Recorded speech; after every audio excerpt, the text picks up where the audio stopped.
Program makanan bergizi yang dialokasikan anggaran 71 triliun rupiah diharapkan akan dapat meningkatkan perekonomian di daerah dan terutama di desa-desa di dalam rangka untuk mensuplai kebutuhan program makan siang bergizi. APBN 2025 dirancang dengan target pendapatan negara sebesar 3.005,1 triliun rupiah, di mana untuk perpajakan akan menyumbang 2.490,9 triliun rupiah. Itu untuk pendapatan perpajakan. Pendapatan negara bukan pajak akan mencapai 513,6 triliun rupiah dan hibah 0,6 triliun rupiah. Dari sisi belanja negara, belanja pemerintah pusat akan mencapai 2.000, total belanja negara adalah 3.621,3 triliun rupiah, di mana belanja pemerintah pusat mencapai 2.701,4 triliun dan transfer ke daerah 919,9 triliun rupiah.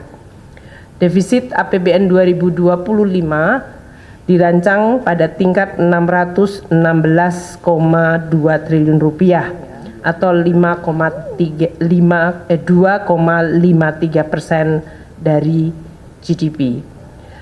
Belanja pemerintah pusat akan mendukung prioritas pembangunan seperti yang disampaikan oleh Presiden, yaitu melakukan swasembada pangan, swasembada energi, pelaksanaan program makan siang gratis, pendidikan dan kesehatan, serta pelaksanaan perlindungan sosial yang makin tepat sasaran.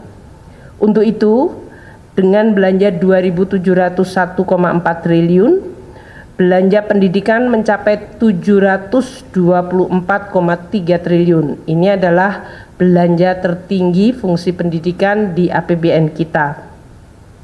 Untuk kesehatan 218,5 triliun rupiah, perlindungan sosial mencapai 503,2 triliun rupiah, dan untuk ketahanan pangan mencapai 144,6 triliun rupiah. Program makanan bergizi yang dialokasikan anggaran 71 triliun rupiah diharapkan akan dapat meningkatkan perekonomian di daerah dan terutama di desa-desa di dalam rangka untuk mensuplai kebutuhan program makan siang bergizi. Dengan demikian, program makanan bergizi disertai dengan dana desa yang sebesar 70 triliun rupiah akan bisa menggerakkan desa dengan volume aktivitas dan juga volume uang yang meningkat. Selain itu, Presiden Prabowo menyampaikan beberapa prioritas kegiatan 2025 seperti pemeriksaan kesehatan gratis yang dialokasikan anggaran 3,2 triliun, renovasi sekolah sebesar 20 triliun, terbentuknya sekolah unggulan terintegrasi dengan anggaran 2 triliun, serta terbangunnya lumbung pangan nasional daerah dan desa dengan dana mencapai 15 triliun rupiah. Untuk APBN 2025, transfer ke daerah mencapai 919,9 triliun rupiah. Ini tetap diarahkan agar terjadi sinkronisasi dan sinergi antara belanja pusat dan daerah sehingga dapat meningkatkan kesejahteraan, pemerataan dan pelayanan publik. Di dalam Undang-Undang APBN 2025 juga telah dimasukkan berbagai undang-undang seperti undang-undang untuk hubungan keuangan pusat dan daerah, di mana daerah akan meningkat dari sisi local taxing power-nya dan juga bisa melakukan pembiayaan yang lebih inovatif.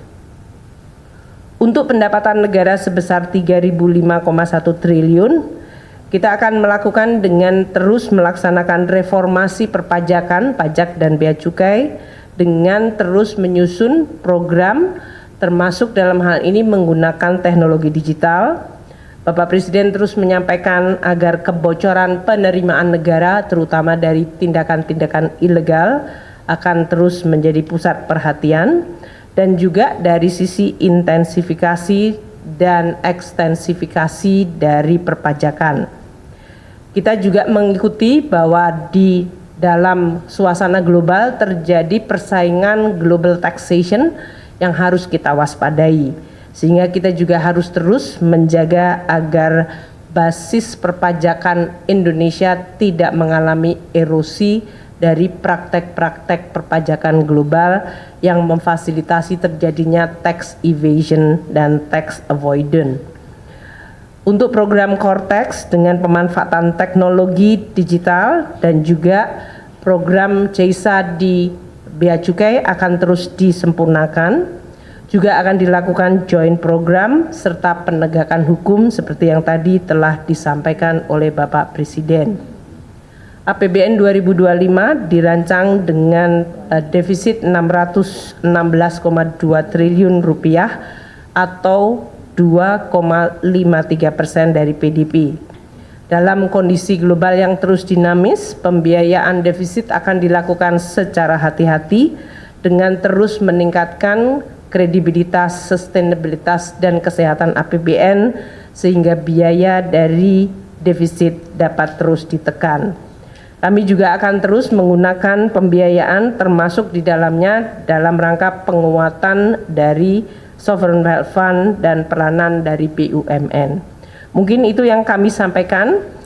Hal lain yang mungkin baru pada penyerahan DIPA tahun ini adalah DIPA atau daftar isian pelaksanaan anggaran dilakukan secara elektronik sehingga tidak ada lagi penyerahan buku.